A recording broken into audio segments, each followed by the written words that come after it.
दोस्तों आज हमने फिर से एसएससी एग्ज़ाम रिलेटेड क्वेश्चन लाया हूँ। ये पार्ट 10 है और आप 2026 के लिए तैयारी कर रहे हैं तो आपके लिए है। तो चलिए हम पहला प्रश्न की ओर चलते हैं। पहला प्रश्न हमारे सामने ये रहा। पहला प्रश्न जो है ये है, एक धनराशि PQRS के बीच 4, 9, 2, 3 के अनुपात में जो है विभाजित किया जाता है। यदि Q को R से 560 रुपये ज़्यादा मिलता है तो S का हिस्सा पूछ रहा है हमारे पास। तो सबसे पहले देखिए यहाँ लिखिए सीमाना PQR और S, ठीक है। उसके बाद इधर सामने लिख दिए 4, 9, 2, 3। अब देखिए यहाँ पूछ रहा है कि बता रहा है Q R से 560 रुपये ज़्यादा है, यानी ये ज़्यादा है किससे? R से 560 रुपया, ये ज़्यादा है इससे 560 रुपया, लेकिन एक्चुअल में ये 7 ज़्यादा है। तो हमारे पास 560 रुपया जो है 7 यूनिट का मतलब वैल्यू है। तो इसको 7 से भागा देने पर 1 यूनिट का वैल्यू आ जाएगा। हमको निकालना है 3 यूनिट, क्योंकि हमसे S का मान पूछ रहा है। S का मान S 3 के अनुपात में है, तो गुना हम 3 कर देते, 3 यूनिट का एक ही बार निकल जाएगा। 7 8 56 पर 1 0, यानी 80 से ये कट रहा है। 8 24, 24 पर 1 0 होता है। 240 यूनिट हमारे सामने आ जाता है, मैंने 240 रुपये हमारा आंसर होगा। 240 C नंबर हमारा ऑप्शन सही है। चलिए नेक्स्ट प्रश्न हमारे सामने ये रहा। नेक्स्ट प्रश्न में कह रहा है, एक दुकानदार ने दिवाली के पूर्व संध्या मैंने टेलीविज़न पर इसने कई छूट दिए हैं दोस्तों, ये ठीक है। और टेलीविज़न का बोल रहा है कि अंकित मूल्य 1200 रुपया है और पहला छूट 15% और दूसरा छूट 10% है। तो टेलीविज़न का विक्रय मूल्य हमसे पूछ रहा है, ठीक है। तो सबसे पहले ये लिखिए इधर कि देखिए 1200 रुपये जो है इसका अंकित मूल्य है, तो 1200 इधर लिख दीजिए। 1200 का जो है 15% छूट देता है, तो बचता कितना है हमारे पास? 85% बचता है, जो कि शॉर्ट फॉर्म है कितना? 17/20, ठीक है। 85% का शॉर्ट फॉर्म 17/20 है। फिर इधर कितना है? 10% फिर अलग से इतना पर छूट देता है, यानी 10% छूट देने के बाद हमारे पास 90% टोटल बचता है, ठीक है। 90% बचता है, इसका शॉर्ट फॉर्म 9/10 है, ठीक है। तो इधर हम गुना में 9/10 लिख देते हैं। इतना सॉल्व करने के बाद हमारा आंसर आ जाएगा। तो 0 0 कट गया, इधर 0 0 कट गया, 2 0 2 0 कटा, उसके बाद ये 2 छोक 12 ये भी कट गया, ठीक है। अब देखिए 17 छक्का 2 तल से 102 हो जाता है, गुना 9 करना है। 9 दूनी 18 8 बाकी 1, फिर इधर 1, 9 एकम 9, 918 रुपये हमारा आंसर B नंबर हो गया, ठीक है। नेक्स्ट प्रश्न हमारे सामने ये रहा। नेक्स्ट प्रश्न में बोल रहा है कि जो है 72864 और ये स्टार जो है ये और ये डॉलर, ये दोनों का मतलब पूछ रहा है कि जो 8 और 5 दोनों से विभाज्य होना चाहिए, यहाँ क्या रखा जाना चाहिए। तो ऑप्शन में भी दिया है, तो हम इसके लिए बताते हैं दोस्तों। ये जो है स्टार और, तो हमको जो है ना पहले यहाँ लिख लेते हैं 7 2 8 6 4 और स्टार और डॉलर, ठीक है। तो सबसे पहले ये ध्यान दीजिए कि हमको इतना से ही मतलब है, इधर और कुछ भी आ जाए प्रश्न में तो उससे हमको कुछ लेना देना नहीं है, ठीक है। इतना से कोई मतलब इधर है तो मान लीजिए है, नहीं तो हमको इतना का ही काम करना है, टोटल का काम हो जाएगा। तो सबसे पहले हम 5 से विभाज्यता बताते हैं। यहाँ कह रहा है 8 और 5 दोनों से, तो 5 से विभाज्यता जानना जरूरी है, ठीक है। उसके बाद 8 से विभाज्यता बताएंगे। तो 5 से विभाज्यता में जिस संख्या की इकाई स्थान ये रहा, ठीक है दोस्तों। इकाई स्थान पर 0 और 5 रहता है, वो संख्या जो है 5 से विभाज्य हो जाता है। लेकिन इस केस में 8 के इकाई स्थान पर किसी में भी 5 नहीं रहता है जो विभाज्य होता है, ठीक है। ये ध्यान देना है। तो ये 5 हमारा कैंसिल हो गया, तो हमारे जिस ऑप्शन में 5 है वो कैंसिल कर दिए। 0 वाला ओनली आंसर हो सकता है, अभी गारंटीड नहीं है। अब देखिए तो ये 5 वाला तो ख़त्म हो गया और 0 वाला बचा हुआ है, तो 0 वाला। अब देखिए 8 से विभाज्यता हमारे पास यहाँ कन्फर्म हो गया 0 है और यहाँ पर 4 है। यहाँ पर क्या होगा जो कि विभाज्य होना चाहिए। तो हमारे पास एक में सबसे पहले ये देखिए कि 4, ये 3 अंक जो है ना 8 से विभाज्य हो जाए तो ये हमारा पूरा संख्या 8 से विभाज्य हो जाएगा।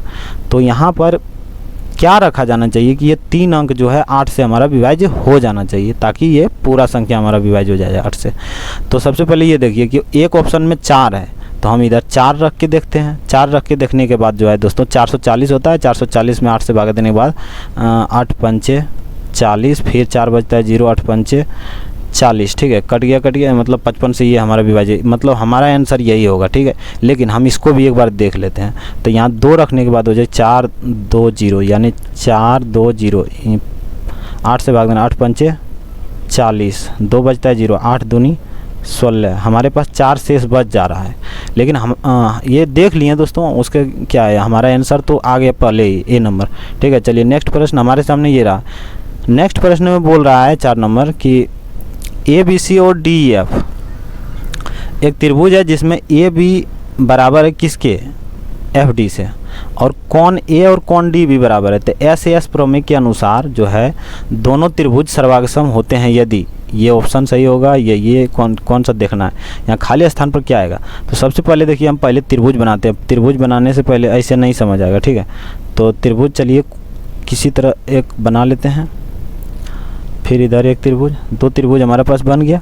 अब नाम दे देते हैं। नाम देने के लिए इधर ए बी सी, फिर डी ई एफ, चलिए नाम दे दिए। अब बोल रहा है ए बी एफ डी से बराबर है, यानी ए बी जो है ये किससे, एफ डी, ये वाला एफ डी से बराबर है, ये दोनों बराबर है। फिर बोल रहा है कौन ए और कौन डी बराबर है, यानी ये कौन और ये कौन बराबर है। अब तीसरा एक चीज़ और, मतलब एस एस के नियम ये कहता है, एस एस, हाँ एस एस के नियम ये कहता है कि जो है ये है साइड एंगल साइड प्रमेय नियम, ठीक है। साइड ही मतलब भुजा, कौन भुजा, ये 3 चीज़ मिलना चाहिए। तो सबसे पहले देखिए, ये साइड तो हो गया इधर से, ठीक है, साइड मिल गया इधर। एंगल भी इधर मिल रहा है, ठीक है। अब हमको एक और साइड मिलना चाहिए, तो हमारे पास बचा हुआ साइड यही है, तो इसको मिला देते हैं, यानी कि ए सी बराबर डी ई होगा। ए सी बराबर D E, D number option में है, तो ये हमारा सही हो जाएगा। चलिए नेक्स्ट प्रश्न की ओर चलते हैं। नेक्स्ट प्रश्न हमारे सामने ये रहा 5 नंबर। बोल रहा है एक बेलन की ऊंचाई जो है 20 सेमी है और उसके पार्श्व पृष्ठ का क्षेत्रफल जो है 1760 वर्ग सेमी है। तो इनका आयतन निकालने के लिए पूछ रहा है। तो सबसे पहले देखिए दोस्तों, ये पार्श्व पृष्ठ का क्षेत्रफल जो है इससे पहले हमको आर यानी त्रिज्या निकालना पड़ेगा। तो सबसे पहले देखिए, पार्श्व पृष्ठ का क्षेत्रफल होता है 2 पाई आर एच, यानी 2 पाई आर एच, जो कि 1760 के बराबर है। तो देखिए 2 गुना 22/7 गुना आर के मान तो आर ही रहेगा, और एच का मान जो है 20 यहाँ लिख देते हैं। अब देखिए ये 0 से ये 0 काट दीजिए, फिर इधर ये 2 बार से 88 काट दीजिए, ठीक है। 88 मतलब 88 बार से ये 2 बार से ही कट जाएगा 176। उसके बाद 22 4 बार में काट दीजिए 88। उसके बाद ये 2 है, ये 2 बार में 4 काट दीजिए, ठीक है। तो 2 आया और नीचे यहाँ 7 बचा हुआ है, यानी कि हमारे पास r बराबर 7 दूनी 14 हो जाएगा, ठीक है। r बराबर 14 हमारे पास हुआ। तो सबसे पहले देखिए, अब हमको निकालना है आयतन। आयतन का सूत्र होता है पाई आर स्क्वायर एच, ठीक है। आयतन का सूत्र ये होता है। तो सबसे पहले देखिए जो है बेलन का आयतन का सूत्र इतना है, तो लिखिए 22/7 गुना आर के मान तो हमारे पास 14 है, तो आर स्क्वायर इसलिए हम 2 बार लिख देते हैं, 14 गुना 14 आर स्क्वायर हो गया, गुना फिर एच का मान हमारे पास 20 है प्रश्न में, 20। अब देखिए इसको 7 दूनी 14 काटिए, फिर कट गया, अब काटने का कोई नहीं है। तो इधर 22 दूनी 44 कीजिए, 22 दूनी 44 दूनी 88 डायरेक्ट कर दीजिए दोस्तों, ये छोड़िए 88 पर 1 0, ठीक है। आइए 14 से फिर से गुना करना है, ठीक है। ये 0 0 लिखिए, 14 7 98 14 8 पर 14 नंबर 26 से 14 8 पर युतल से 12 तो बाकी 11 बचा है, 112 10 122 1 127 यानी 12,320 रुपये 20 सेमी क्यू होगा हमारे आंसर, ठीक है। 12,320 CMQ ऑप्शन नंबर डी में है। तो दोस्तों आगे भी इसी तरह का वीडियो आता रहेगा, तो दोस्तों आप वीडियो देखना ना भूलें, वीडियो को जरूर देखें। तो दोस्तों चलिए आज तक के लिए इतना ही, तब तक के लिए जय हिंद जय भारत।